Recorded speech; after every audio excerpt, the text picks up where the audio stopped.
this webinar is being. Hey, good morning, everyone. Thank you so much for joining in today. For those of you who do not know me, my name is Surbhi Kumar, and I am the chief mentor and founder of the Dream Catchers. I'm glad that you all have gathered today to know more about Plaksha University. At the same time, I would want to take this opportunity to even introduce the Dream Catchers to all of you, and then we will dive into the fireside chat conversation for today. Okay. So we are an education consulting firm, though we are based out of Mumbai, but thankfully we have been able to support students pan India and also in Middle East. Our mission is very simple and straightforward, that we really want to assist students in realizing their dream of obtaining quality and best fit education. And of course, you as parents or students would really wonder that how do we really achieve this mission? So primarily for students in the grade 8, 9th, and 10th, their key need is that they're able to select the right subject combinations, right stream. And for grade 11th and 12th, it's primarily the right course or courses at times, and even preparing the right college list. Okay. So for grade 8 to 10th, we provide services which starts with psychometric assessment test. But I would say that this test should be taken only on need basis. And before a student takes this test, make sure that it is the one with the highest reliability factor, plus it is taken by the student in the right environment as such. And again, it's just a quantitative lens, a quantitative report. So report is just a report, but through our process, which involves multiple conversations with the student, with the family, where we entail a proper career discovery and career guidance, both in a structured way and again customized or personalized to the child as well. Okay. Wherever there is a need and we identify that the child would work well with a detailed action plan or milestones or goals, we do help with that as well. Of course, giving them insights into multiple educational pathways, career pathways to achieve the same career goal. Okay, because there could be multiple paths to reach the same destination. Sometimes they might be just focusing on one. So through these sessions, they get more elaborate or more, I would say, detailed information around what else they can do to achieve the same goal. With that, I would move to the higher education admission guidance space, where we also provide our services in different ways. Of course, both for Indian universities and overseas universities as well. For Indian universities, primarily like new age universities, a good extent of guidance and hand holding helps the child to really put a compelling application in place and keeping their own authentic voice. That's what we want to ensure. So we have services where we can help the child elevate their profile in the most natural way, which it aligns with their strength. And if there are any identified areas, we can work on that too. If someone is looking for, overseas, we do help in the country shortlisting, of course, course shortlisting, either for Indian or overseas universities, best fit college mapping, helping the child with writing a compelling statement of purpose or wherever there are essays.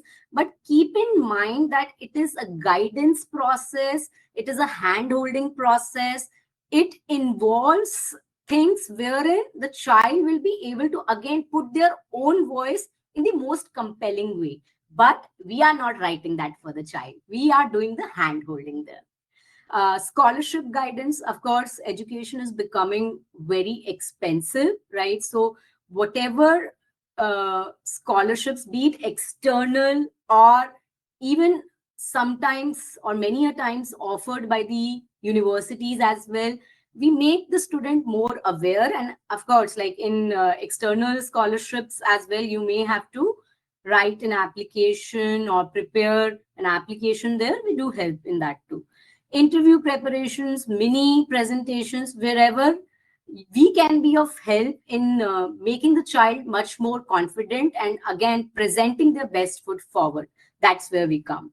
For international destinations, we provide visa guidance, but we do have partners who do the end-to-end visa process as well. We do not get involved in the visa per se because that's not our forte.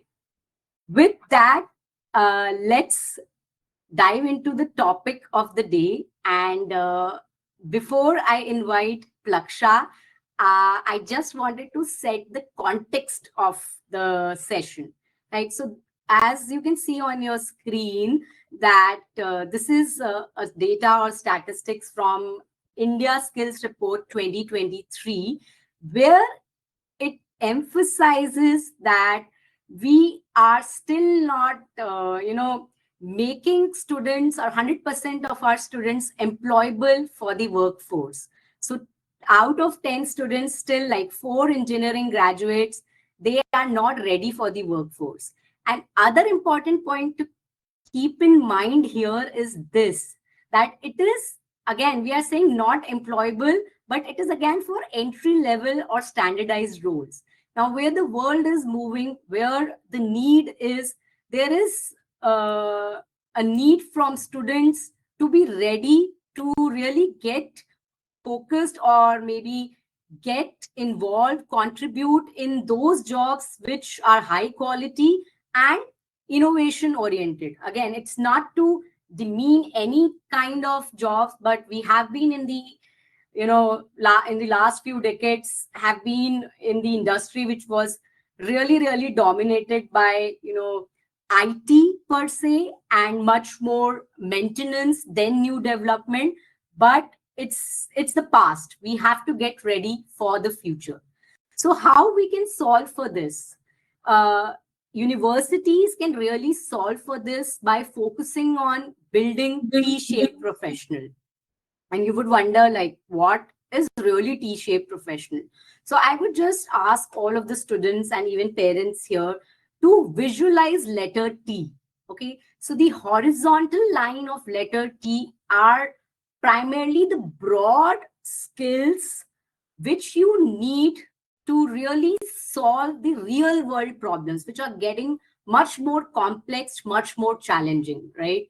And the vertical is primarily the depth of knowledge, which is, I would say, a non negotiable, that you have to be good in the technical education or the technical, knowledge which you gain through your 4 years of undergrad engineering degree. Okay. So I hope with this background in mind, now we can really invite Plaksha University. I have with me Vikram Patel here, who is also joined by Vasudha from Plaksha University.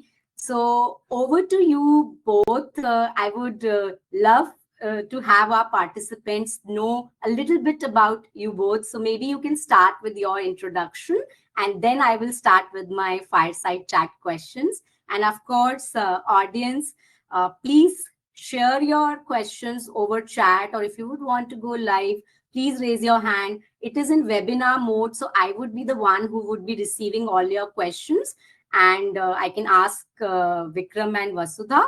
Or, as I said, if you want to go live, just raise your hand. I will enable your settings. So over to you, Vikram and Vasudha.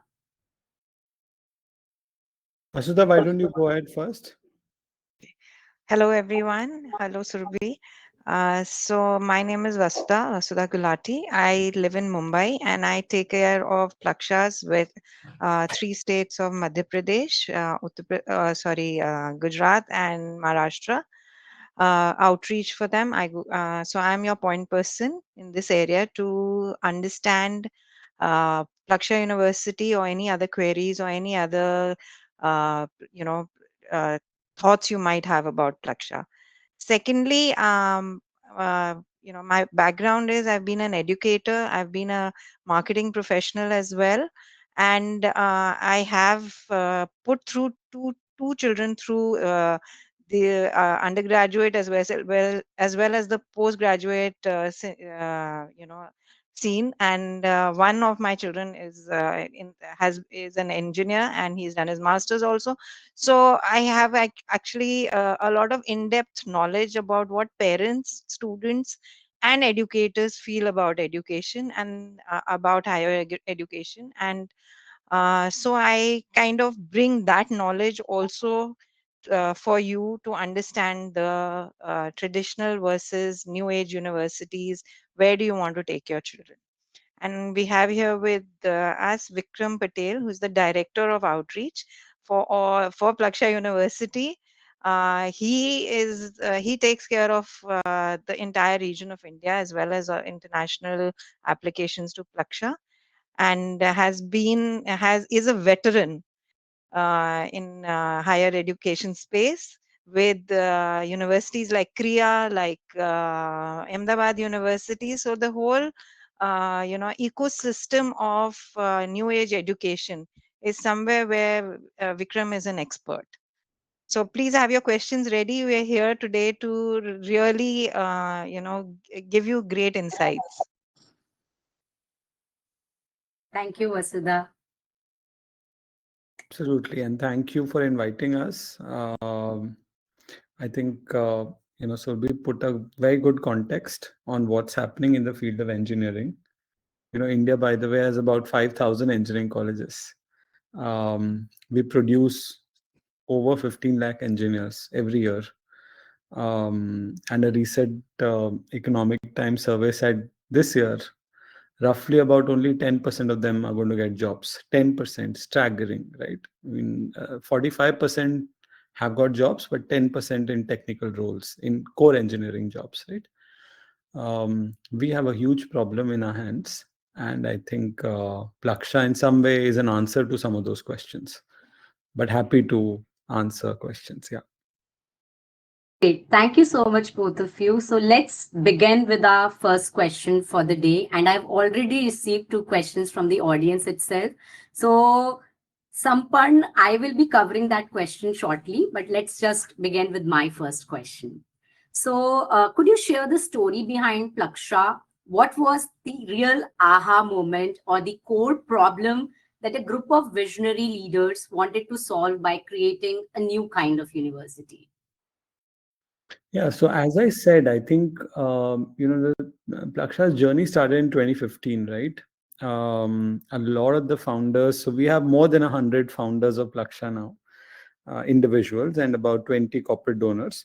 I'm sure in the audience, everybody's heard of ISB, Indian School of Business. That was, I think, one of the first institutions in India that started with a model of collective philanthropy. There were multiple donors, multiple founders who came together. And very quickly, ISB became one of the top schools for business in the country. If you talk of Ashoka, today it's one of the top liberal arts schools in the country. Again, started with the model of collective philanthropy. So I think this model is picking up, and Plaksha is also, model of collective philanthropy in technology. And in just 4 years, we've become a very household name among the progressive families, schools, cities of the country who think about technology. But the real problem is, and why I was talking about the founders, is many of them are, by the way, IIT Delhi graduates between the batches of 87 to 93. And they're all, they understand. Many of them are tech leaders. They've started companies. They're entrepreneurs, CXOs, CTOs. And I think a lot of the legacy institutions actually are getting, it's very hard for any change to happen in a legacy institution. And technology is one of the fields which requires complete change all the time. I mean, every 6 months, there's something new that's happening, emerging technologies. Look at AI. For instance, traditional AI always existed for the last 20, 30 years. You go on Amazon and buy a particular bag, and you will find five other recommendations saying a person who bought this bag also bought this. Now, that's an example of traditional AI that always existed.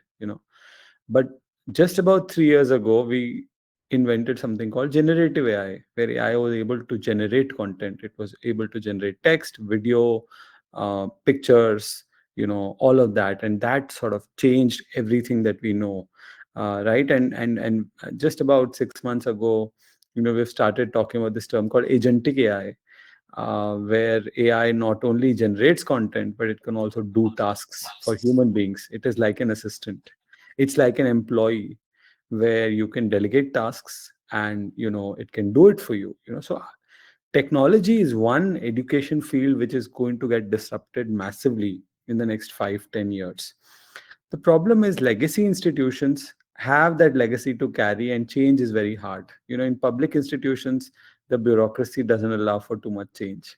And in private institutions and in global, and not just this is not just the case of India, right? Globally, institutions are struggling with silos, departments, whereas solutions lie at the intersection of biology and technology, or it lies at the intersection of business and technology, or finance and technology.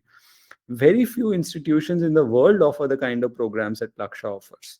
So the idea was to start a new technology program where courses are going to be interdisciplinary. We will have elements of social sciences, humanities, design thinking, entrepreneurship as an integrated part of an engineering program. It's also going to be so Plaksha is a leadership program. We are not trying to create software developers. I mean, we have ample colleges in India who do that. How do you create engineers who can use technology to solve some big problems in the world? How do you bring innovation in education? I think India is also, as a country, we've lost that battle for some time now. We have created a Flipkart for an Amazon, or we've created an Ola for Uber. But there's really nothing new that has come out of India in the last 10, 20. I mean, just think about it, right? Like, with all the might of the IITs, what is that one innovation that has come out which is original, right? So I think Plaksha's vision is to sort of be very creative, innovative technology school that can solve problems of today. I think that's what led to. Thank you so much for that, Vikram. So the next question is around, again, from Plaksha's perspective, what do you think are the new skills needed for engineers in terms of once they join the workforce? And also, how do you compare it with the traditional universities really teaching these new age skills? If you can just draw some comparison there too. See, I think, like I was saying, the fundamentals have changed. If you look at engineering in the world, in India, anywhere, any college in India, I think foundations of engineering used to be mathematics, physics, and chemistry. Everybody used to have math 1, math 2, physics 1, physics 2, chemistry 1, chemistry 2. The foundation of being a good engineer itself has changed. Today, for you to be a machine learning engineer, you don't have to do 2 subjects in chemistry. But unfortunately, every school in India will teach you chemistry 1 and chemistry 2 in foundation. I think basic questions have not been asked in engineering, right? So for instance, in Plaksha, and generally, if you look at the industry trends, the core of an engineer today is actually mathematics, continues to remain because math is core of all technology. The second core component of a good engineer is data analytics, data science. Any field that you take today in engineering, mechanical, robotics, fintech, all of it is based on data. How do you use large amounts of data, understand pattern, help make decisions? And the third core component is computing. So Plaksha's foundation itself is based on math, data, and computing. We also have courses which teaches you to ask the right questions. So I'll give you one more example. When I studied computer science, we had to write every line of code. One flower bracket missing in the third page, and the code is not working, and you're really screaming at it, saying, why the hell is it not working? And it used to take a days to debug code, right? Yeah. Today you have AI, to sort of put that code in, and in 3 seconds you get to know where the issue is. So I think it's not also about just coding your ideas. It's also about engineers asking the right questions, I think, I can answer this question like in an hour's time, because that's how much Plaksha is different from most traditional colleges. But if I were to just sum up in three parameters of how we are very different, one is curriculum. I would put it as a branch, saying, okay, Plaksha's curriculum is very interdisciplinary. We have courses in, say, for example, we don't have biology and chemistry as subjects. We have a course called Nature's Machines that teaches you elements of evolution and biology and biomimicry. But at the same time, you're learning that because you want to implement it in technology. It's an integrated course. So our Mm-hmm. curriculum is very different. We don't offer mechanical, electrical. The reason we don't offer that is because look at machines around us. I mean, just learning a mechanical will not help you build a Alexa. You need mechanical, but you also need to understand sensors. You also need to understand circuits. You also need to learn natural language processing, which is code, which is AI and CS. Unfortunately, all traditional colleges will still teach CS as a separate discipline, AI as a separate discipline, mechanical as a separate discipline. Plaksha has a program which is called Robotics and Cyber Physical Systems. And Mm-hmm. nowhere in the world you would find programs like these. So I think one is curriculum, second is pedagogy, how it is taught.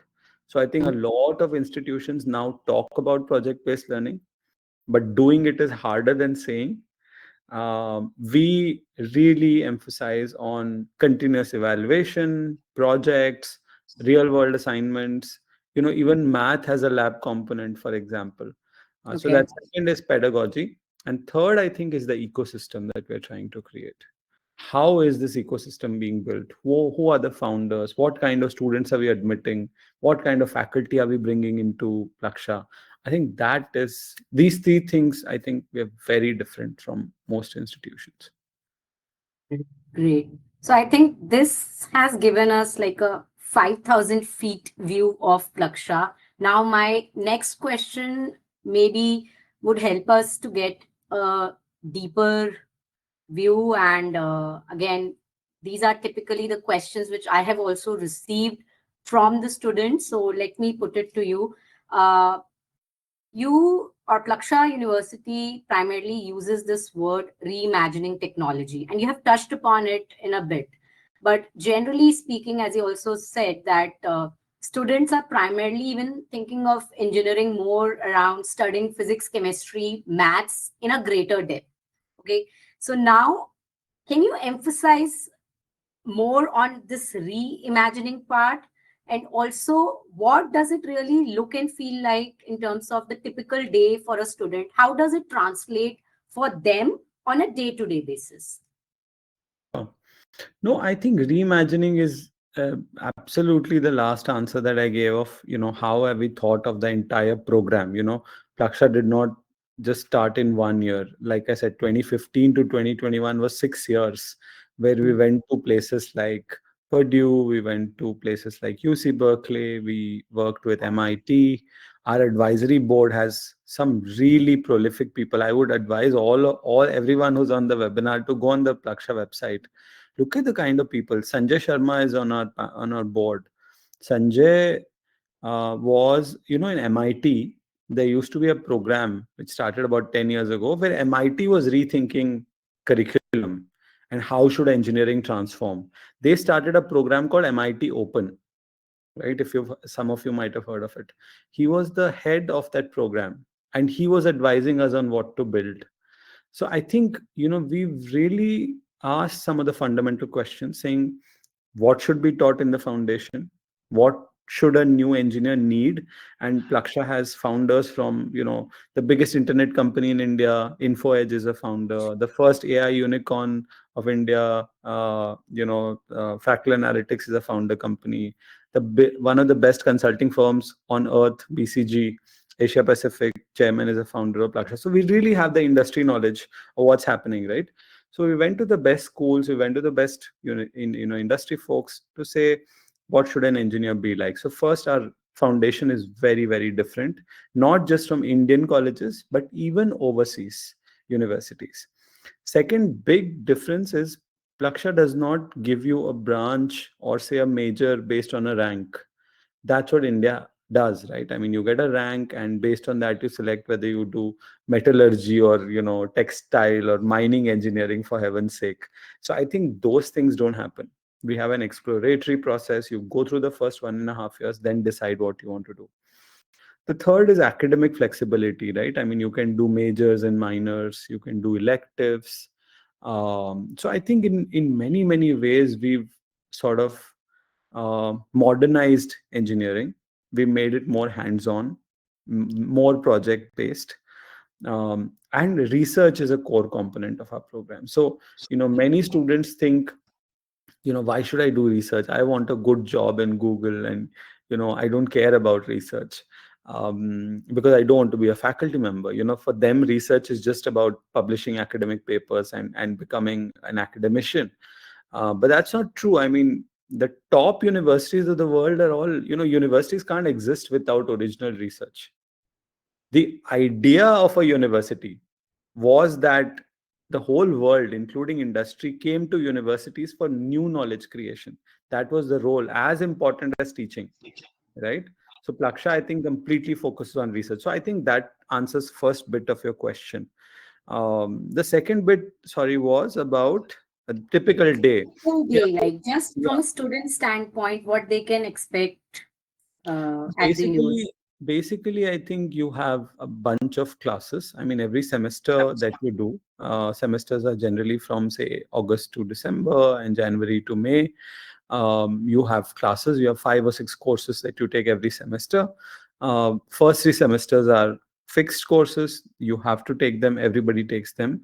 After that, you pick a major and you pick your courses, and you can take majors and minors and electives. So you have, say, for example, 3 to 4 hours of contact hours every day, between, say, 9 to 5. Sometimes it gets over by 2 o'clock. Sometimes you have classes that start a little late but go until about 5. Um, Many of these courses, some of these courses are lecture based, and then you have theory, practical, where you work on projects, you work on assignments. See, university education, at least a good university education, is very different from school, where in school you're learning everything in class, and at home you're not doing much. Outside of the classroom, you don't do too much of work. University mein, if you spend 2 hours in the class, you spend 4 hours outside the class working on your own projects, doing your own research. So typically, I think a Plaksha student would spend at least 3 to 4 hours outside of the class every day, not just during exams, to work on projects, to work on their own, internship ideas, to work on problems for group projects, all of that.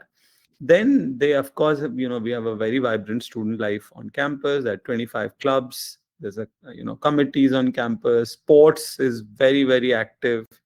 In like 500 batch that we have over 4 years, we have about 100 national level sports players. So sports is big. Creativity, you can go out. That's generally how your week is.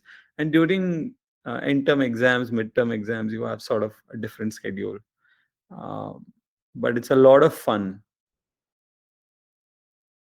Thank you so much for that, Vikram. And I would like to just add one more thing, especially like what you mentioned around the founding team. So when I was first introduced to Plaksha, or I got aware that there is a liberal sciences university existing, and when I started researching, what actually truly got my attention was the founding team and the caliber or the background of the people who are involved. And that was the first point of conviction for me, even to start talking to my students about such a university.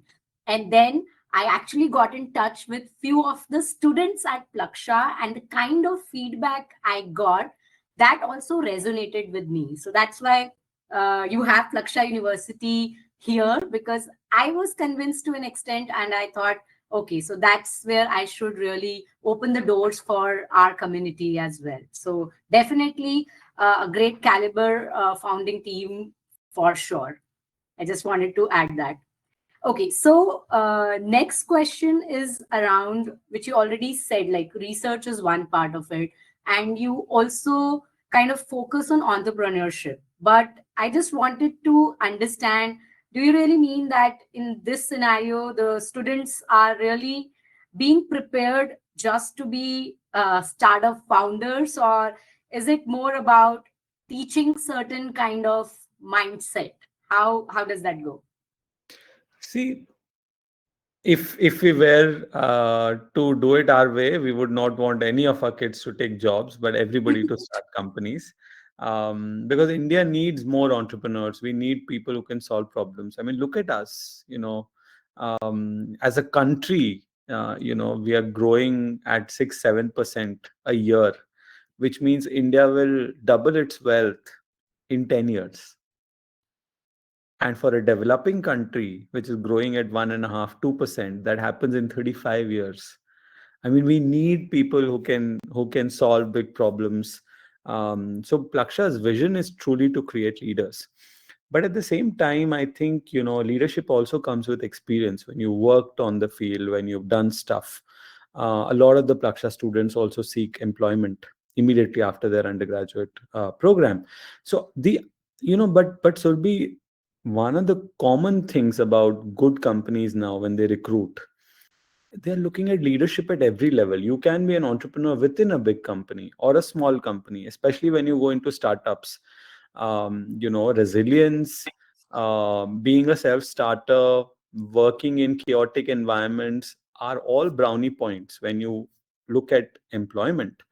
So, Plaksha, the reason we focus so much on problem solving, this word you will keep hearing when you come to Plaksha, is because we feel as a university, नौकरी तो दिलाई देंगे, getting a job is the least that a university should do for you, honestly, right?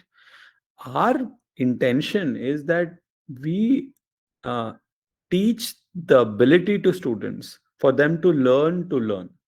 Now, this might Mm-hmm. sound very philosophical, but what does it mean? It means that, today the life cycle of a skill, I was reading a report through BCG which said, the skill that you pick up in 2025 is already going to be obsolete in 2030. 5 years is the shelf life of a new skill that you pick up. So how can we produce a graduate who's going to be relevant in 2040 or 2050? If we don't teach them how to learn new things, because new Mm-hmm. things will continue to come. So True. at Plaksha, what we are trying to do is create a little bit of an unstructured environment, create a little bit of chaos, push you beyond your boundaries, try to put you in group scenarios where you're working with people who are not like you, who might not agree with you, asking you tough questions, making you ready. I think that's the mindset that a Plaksha kid will have. They will be able to pick up a job. They will be able to write a research paper. They will be able to go to a conference and defend their idea. They can talk to a VC investor and raise money. But at the same time, they can also go for masters and excel in research. The mindset is very problem solving. So we don't compromise on depth that is required to be an engineer. So you will not, don't compromise on teaching you data structures or coding or mathematics, calculus, algebra. All of that will be done, but we've just lightened the load on all the unnecessary things that are put in an engineering curriculum in most places, and that we've replaced with more projects. I don't know if there's a question on research later on, but Plaksha focuses on four big problems. The four grand challenges. So one is water technology. Water is going to be a big global problem, right? We have a center for water technology. There's a center for clean energy, because that's AI probably is going to be the biggest. It's going to require the kind of power we can't imagine, right? Wow. With AI. So clean energy is the next center. The third one is around health, indigenous center for health. And because health is, again, public planetary health is a huge one. And finally, the fourth one is agriculture and food security. So, like I said, after 4 years, of course, you want to go into being a product manager, go ahead and take that job. But at least in 4 years, we want you to think about, can you solve for agriculture? Can you improve food security? Can you think about, you know, big problems, at least in education. And then, of course, when you get a job after 4, 5, 10 years, become an entrepreneur. But in university, you should think about solving problems. Right. I think there are two key takeaways from what you just mentioned. One is like it's entrepreneurship as a mindset, right? So even if you are with a corporate, you are with a team, it really depends the ownership, the accountability, the way you can take the team forward to deliver the project, right? That's also an entrepreneurship mindset, right? You don't need to be, just running a startup of your own as such. And second key takeaway is like, again, real world, large scale, challenging and complex problems, right? How you can eventually contribute to that through your education itself, right? So these are my key takeaways from what you mentioned, Vikram. My next question is again, this is something where a student, Sampan, he has also asked one. So I'll try to bake his question with mine. So my question is just tell us more about the professors at Plaksha. What makes them different? Are they primarily academics or are they industry veterans and entrepreneurs? And how closely, this is a very important point, how closely do they work with students as mentors? So this was my question. And Sampan's question is, uh, do you have full-time faculty or do you have part-time faculty? That's what he has asked. Maybe Oh. if you can just cover the professors and faculty in one go, that would help the entire audience here. See, it's a very important question. Often, students don't look at faculty when they make decisions. It's so unfortunate. In India, so I was talking to, I'll give you one. So I give a lot of anecdotes, right? One of the anecdotes is I was talking to Professor Bala. So Bala is a full-time, he's now spending full-time. He was a distinguished visiting faculty, for instance. He spent about 40 years with IIT Delhi. He was the head of strategy for 10 years in IIT Delhi. He was the head of the postgraduate program for another 5, 6 years, dean of postgraduate program. Very, very senior faculty member, right? And he was saying, Vikram, I judge a university based on four criterias. The faculty, there are four criteria, four kinds of universities. Okay. The category 4 is a university which doesn't publish any faculty profiles. Okay, there's no mention of faculty on the website. Okay. Category 3 is where faculty members are listed, their PhDs are mentioned. There's one page dedicated to, okay, where is this person from? Where is this PhD from? Okay. Category 2 is where each professor, you can, read about them, their PhDs here, their teaching details are here, where did they teach, where did they do research. So there is a, sort of, you can click and go to a microsite. The fourth is where every faculty have a dedicated page on the website where you can click and go to a microsite. And according to him, the best institutions in the world will always have faculty having microsites because so much the faculty would have done. They would have worked in labs across the world. They would have worked in industries. They would have taught at 5 institutions. They would have published like 20 papers.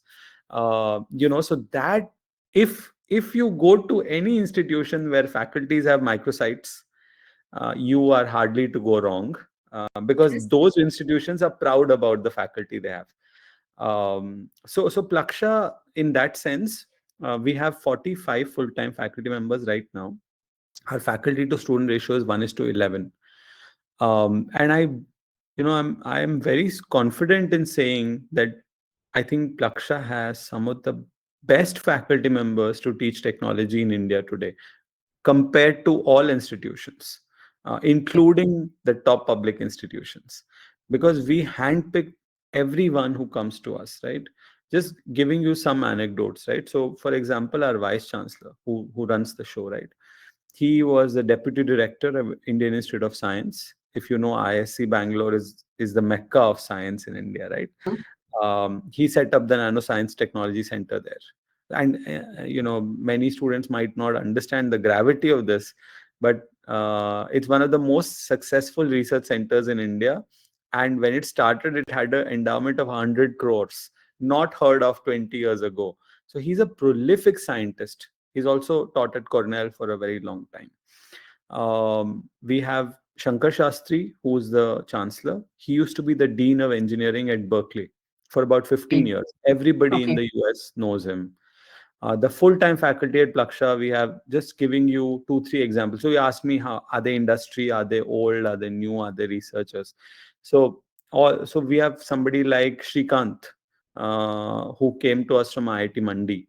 He was a dean of faculty there for about 6 years, and before that, he was in several other IITs. He's a full-time professor at Plaksha, very passionate about teaching, about innovation. We have somebody like Deepak Khemani, whose PhD is in AI. He spent about 40 years at IIT Madras. Now, these are people from the IITs. The second is you have people like Nandini Kannan, who used to teach at Penn State. And she was the head of National Science Foundation in the US. So if you know, NSF is like, in India, you have DST, Department of Science and Technology. In Technology. Yeah. the US, you have NSF, National Science Foundation, that funds research. Okay.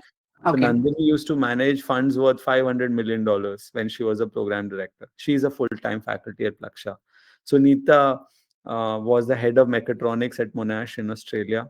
She was also a faculty at NTU for about 12 years. Her PhD is in medical robotics from Imperial College. She's a full-time faculty at Plaksha.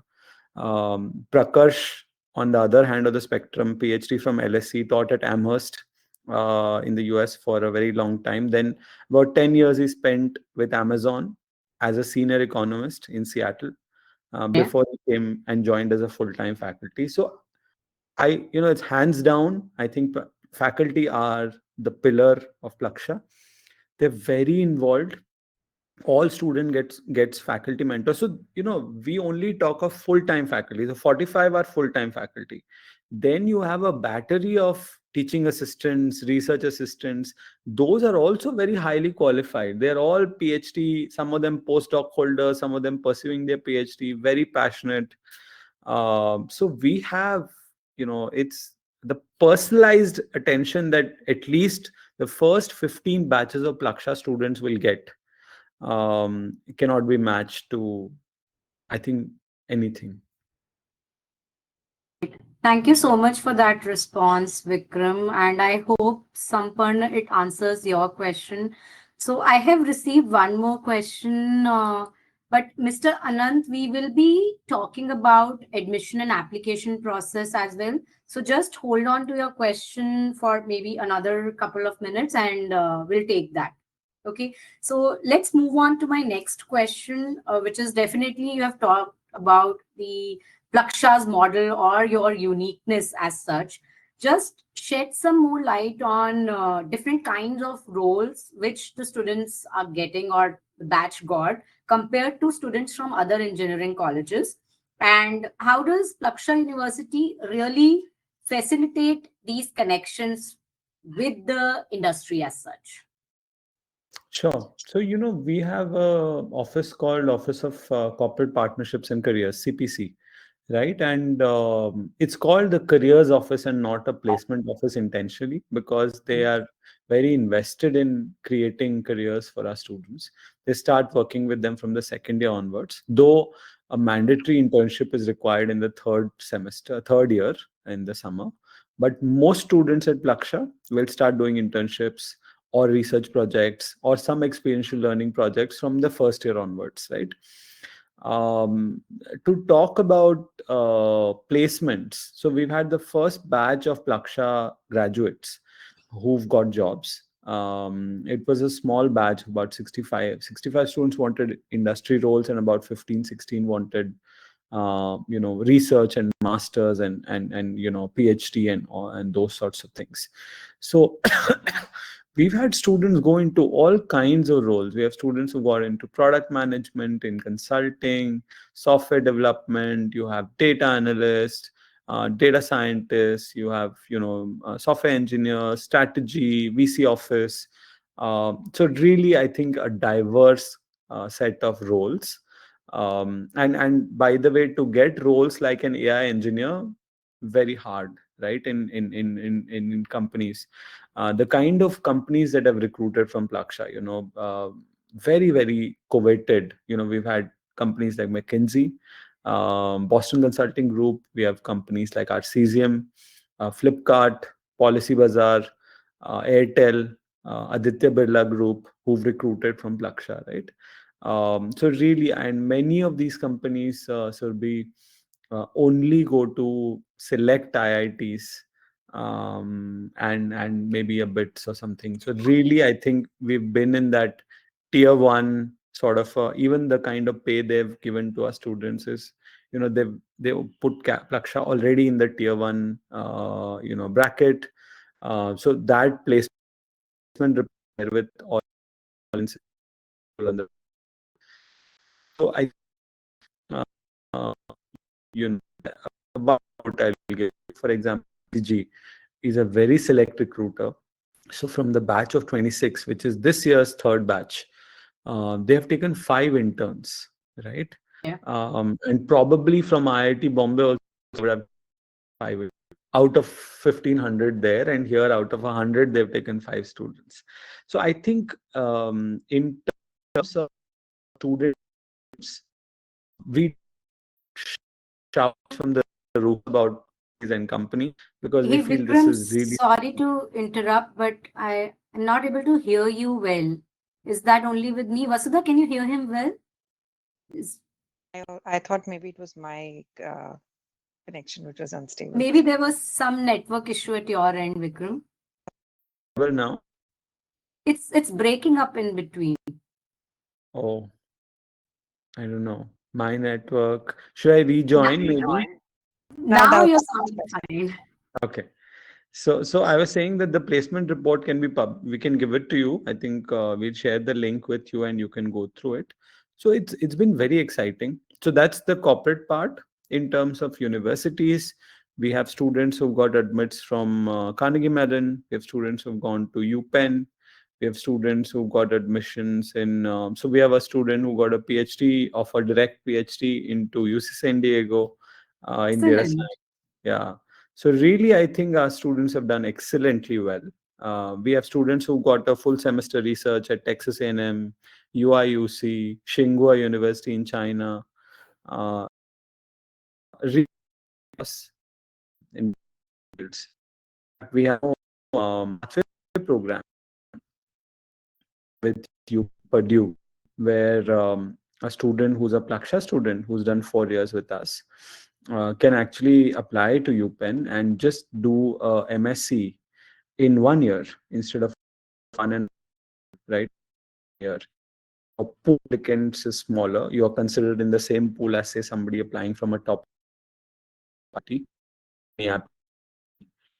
So to 30% of your complex, which actually means that 30 count on your tuition. Uh, in we Hey, only Vikram, drop. Oh, sorry. sorry. Again, the same issue. Uh, So I can I, probably fill in the gaps that happened right now, especially about uh, the what Vikram was telling us about was the future career pathways for students after Plaksha. So we have an MOU with UPenn, wherein students from Plaksha can get can do their masters in 1 year with UPenn.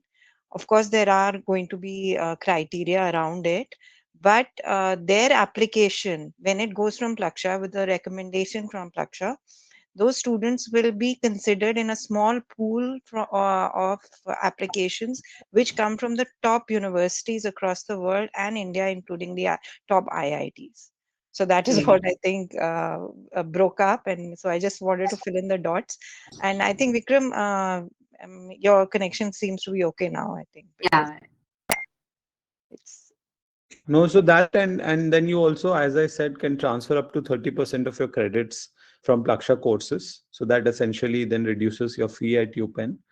And just look at our partnerships. I think we work only with the best of the best in the world. We've just signed, with a medical college in Harvard Medical School. The Excellent. next one is going to be Johns Hopkins, where we are thinking of a progression program. So really, I think it's the world that's opening for students in India. Uh, I think we have like just 10 minutes in hand. So I'll switch gears and I will now focus my questions around the application and admission process.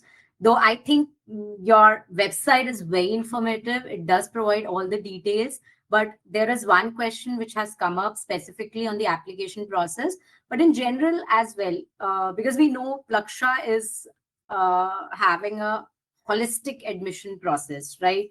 So if you can really dissect that for the audience, what does that really mean, and what are you really looking for in an application beyond the test scores and other things, right? And also, Mr. Anant has asked this question, and Mr. Anant, I have actually enabled your settings so that you can also ask this question live, or if you have any follow up. So I'll just put it across to you, Vikram and Vasu. Yeah, do you want to go ahead? Yeah, please do. Yeah, actually, I wanted to know, taken up commerce in class 11 with maths. So he wants to pursue data science in future. He has taken up economics, and so I wanted to know, is there any career course of choice for him at? Okay. Hello. Sorry, we are not able to hear you that well. Can you please repeat, Mrs. Anant? I'm just presuming. Okay, let me read out her question. So she has written, my son has taken up commerce with maths and is in class 11th now. Will he be eligible to study data science at Plaksha? Or which course at Plaksha he is eligible for with this stream and subject combination? Yeah. Vasudha, do you want to take that? Yeah. So the only mandatory subject at Plaksha is mathematics. Maths should be there. If you are an IB student, then HLAA is recommended. And if it's a CBSE or any national board or ISC board, then math with economics, maths with physics is highly recommended. Students without maths and having biology and physics can also apply to Plaksha. But that is a different route. They have to appear for a math exam, which we give them the topics that they need to prepare for to qualify. The application to Plaksha is divided into a couple of parts. The first part, of course, is academics. So till now, we are asking for the 9th to 12th transcripts, the mark sheets from 9th, 10th, 11th, and 12th. Students who will be applying to us in October naturally will not have their 12th board mark sheet. So they can apply with predicted grades. Either they can self-predict or counselor predicted grades. They can apply with that. Then there are students who are also appearing for the JEE exam or the SAT exam or the ACT exams. So these are three scores again which we accept. We understand that students who are appearing for the JEE are not going to be uh, focusing so much on their 12th grade. So there, the JEE scores are something that are given more importance. So all these are the scores. Then we also want to know the student holistically. We want to know what you interests you, what are you passionate about. So extracurriculars and co-curriculars will answer that. So in extracurriculars would be any dance, music, chess, you name it, and whatever you enjoy, sports. But not something that you played for 6 weeks or something. Something that you have been passionate about for a longer time be more would be looked at more favorably. The next part is the co-curriculars, project work, Olympiads, research projects, research papers published. That kind of thing will come in the co-curriculars. And then there are two essays at the moment. We are working on that. We might change something in the next application process. These are two essays which basically we want to understand your interest in technology and how you think your skills can support Plaksha's environment. Basis that you submit an application, the student submits an application, and if that application is shortlisted according to our Plaksha parameters, then the student is invited for two interviews, which are again virtual. These are 20 minutes each. The first interview we call the personal interaction. That comprises of, just understanding the student and what you've written in your, essays, and what your project work has been. And also the student is given an innovation challenge. You've heard us all morning talk about how Plaksha is pioneering innovation and wants our students to be innovators. So that is the mindset which is we want to understand. But of course, we also understand these are 12th grade students. We are not asking them to give us to problem solve in a manner which is would be expected from a someone who's finished their undergrad or is has done a PhD. We understand that they're 12th grade, but of course, they need to be able to answer something. The next interview, which we call the technical round, is generally around for students who have math and physics. It will be around math and physics. Those who have math and eco will, of course, math and eco, and the bio students will be on bio and physics. So I think with this, you can understand that we are just not looking for one typical mindset to come to us. We are looking at students who have wide profiles. Each application as Plaksha is considered a unique application. Each student brings a unique set of capabilities and skills on board, and that is what we look at. And that is why we do not believe in the testing and one exam, one day, one exam theory. So that is the entire application process. We generally open around the end of October. We have 5 rounds. This year we had 5 rounds. Last year we had a longer round, but now probably we are also evolving. We are also understanding what are the timelines. So things could change, but this is what it is. In these 5 rounds, it's always better to apply in the first 2 rounds. You get your decisions faster. You get your you are clear about where you stand. Students who apply in the 5th round have to wait till the end of June or maybe the beginning of July to get their decisions and to make decisions about their career pathways as well. So the first 2 rounds are always the best time to apply to Plaksha.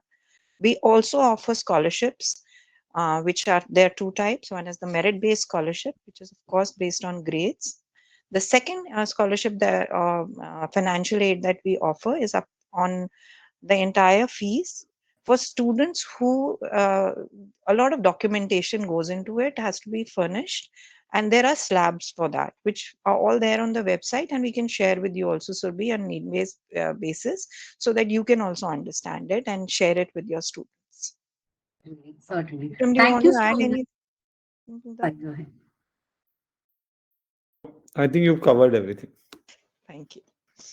Thank you so much, Vasudha. I think it provided all the details around application and admission process. There is a follow-up question from Mrs. Jain, and actually I have to change her settings to go on mute because there was some background noise, but she has put her questions in the Q&A. So she's asking, is applied maths accepted for the data science course, or does it have to be pure maths?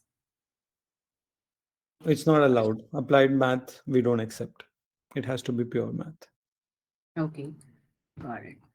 Okay, so now with just a minute or two left, let me move on to 2 more questions. If you can stay on for like 3-4 more minutes, Vasudha and Vikram and our audience as well. Is that okay? Yeah, Vasudha is going to be around. I'm actually on campus today. There's an event going on. So I'll take your leave. But thank you for this opportunity, and I wish everybody the very best. Thank you. Thank you so much. Thank you for sparing time. And I think this really helped a lot of students here. For any follow-up questions, I'll share your like email as well as Vasudha's. They can get in touch with you as And well. Vasudha Thanks. is around, so you can continue with these questions. So I Sure, can sure. answer I will. all. Thank you. Okay, so Vasudha, you did touch upon scholarships or financial aid, so that's also helpful. But let's move on to one critical decision which a student might have to make. So supposedly, if they had an offer from a top-ranked, well-known traditional university and even Plaksha, so what is your single most important piece of advice for making that choice? Because these are the students who are really sitting at the fence to make the decision, whether a new age or a traditional university? So, my advice. So let's first break it down. What are we talking about when we're talking about a traditional university? If we are talking about the top five IITs, IISB, BITS Pilani, yes, there it's a no-brainer, right? But when we are talking about an IIT which does not have that legacy, right? Or we are talking about a traditional university which is, it has the tag, but it does not have the faculty. So those are things that as parents and students, everybody needs to look critically at. Uh, we have a tendency when it comes to admitting, I'm talking from the parent point of view, when we are admitting a child into into a school, what do we look at? We look at uh, how good the school is, right? We look at we ask a few people around us, right? We put this, and then we look at our budget also, and we put our child into the best possible space so that they can thrive, right? But if there is a school that is promising a lot, right, but our child is not a fit for it. For example, if a student has got the tag is IIT, but does not is getting mechanical engineering when they want a CSE, right? I don't think that is the time when we should look at the university. That is the time we should look at where our child is going to get the education that they want. So if if the child is someone who is technology oriented, who wants to do CS, who wants to do data science, who wants to get into cutting edge robotics, then look at the other option that you have in front of you, right? If your child is someone who has an innovator mindset, right? I do not believe that somebody who scores 99% or 100% in their academics, there is any difference between a child who's at 70% and is doing really well, right? They are they have the mindset to do something bigger. They may not be great at exams. So that's where I feel that don't judge every book, every child by the same parameters that the world sets for you. Traditional universities have a lot to offer, but if your child has an innovator mindset, do you think your child is going to be a fit there, or do you think as a student you're going to get the best from those places? Look at what you are and what is your right fit. And I think we also as parents, the traditional education system that has been followed in schools, a lot of parents are walking away from that and going to the IB and the Cambridge schools because we want our children to think out of the box. We don't want them to be in the same mold of an exam every week or an exam every term that will determine their capabilities. We want our children to do better than what we were given or what we went through.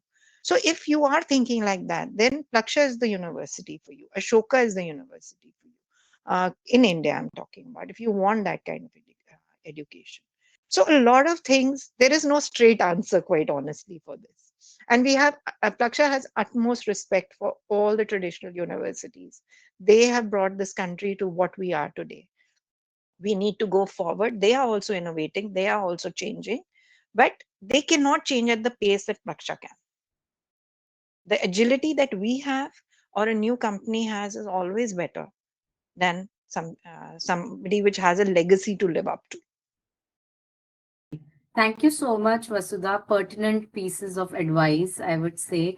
Definitely, I had a lot more questions, but maybe I'll just ask one last question, which is around your summer program, and then we may close the conversation for today. So, just tell us about your summer programs and who are these programs really designed for, and what can an high school student really expect as an outcome from these summer programs?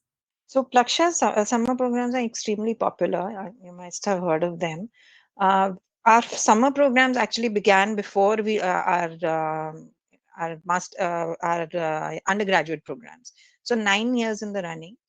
It was always the YTS, Young Technology Scholars, which was a 2 week, which is continues to be a 2 week program for students who have the maker builder mindset. So if your child likes to build Legos from a young age, someone who's always tinkering, who's always trying to figure out things in the mechanics, and likes biology, likes chemistry, wants to from a young age, was probably in your bathroom mixing shampoos and oils together to figure out what's going to happen. So if your child is like that, then yes, YTS is a great program for that. We used to include the data science program also with it, but now we've broken it into a weeks program, which is a separate program. This is called Young Data Scientists. Now, if your children are interested in business and in economics and exploring the field of data, so that's a unique. It's just happened for the first time this year, 1 week, very successfully, and we are going to continue that. These programs happen every year at the end of May to the first week of June. So this year it was 25th of May to 7th of June for YTS, and 29th to 7th for YDS, which is Young Data Scientists. We will communicate the dates for the next program. Uh, Generally, again, this is application based. Again, we are not looking at a test. Again, we are looking at the whole profile. So there is an essay. There will be some questions, some that the student has to answer, and then they are given the offer to join us for this program. And the applications for that will open in January. Every year they open in January. We go on till the end of March, generally, but it depends on the seats filling up again. So we have a limited number. I think 250 is what we offer students, 250 students every year on campus. That's it.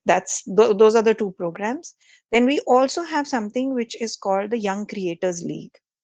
Now, if a group of students in a school uh, have that maker builder thing, they've done some research, they want to put up a project. This is an all India competition.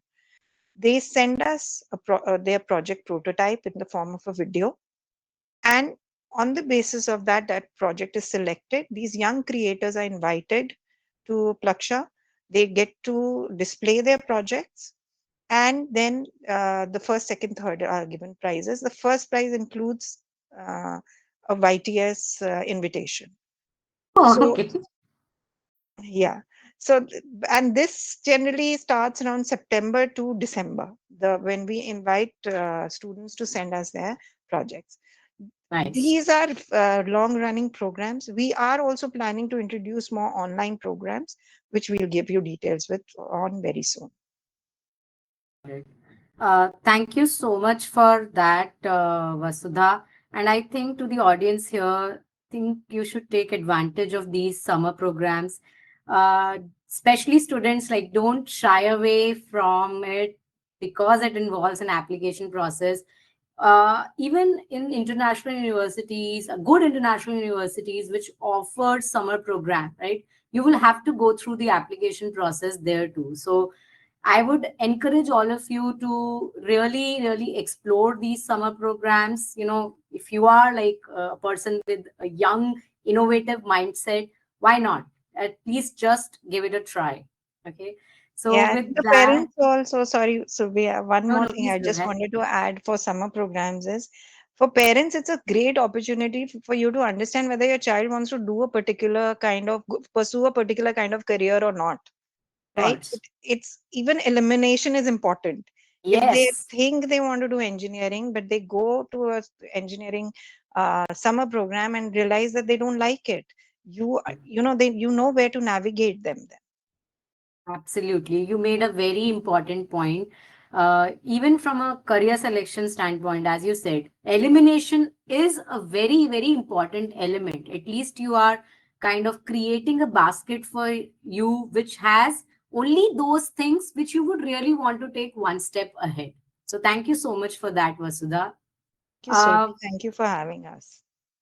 so, with that, I think we are good to close this session. Thank you once again, Vasudha, and to Vikram as well, and to all the participants here for other, admission insights. And we also host career awareness webinar as well. You can follow us on our social media handles, and you will get all the information there too. And if you have any particular questions around Plaksha, which we couldn't really address because of paucity of time, you can share it on our office number and I can send it across to Vikram and Vasudha as well.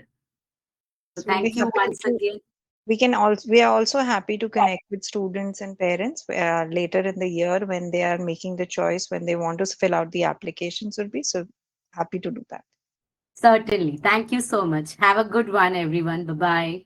Bye bye.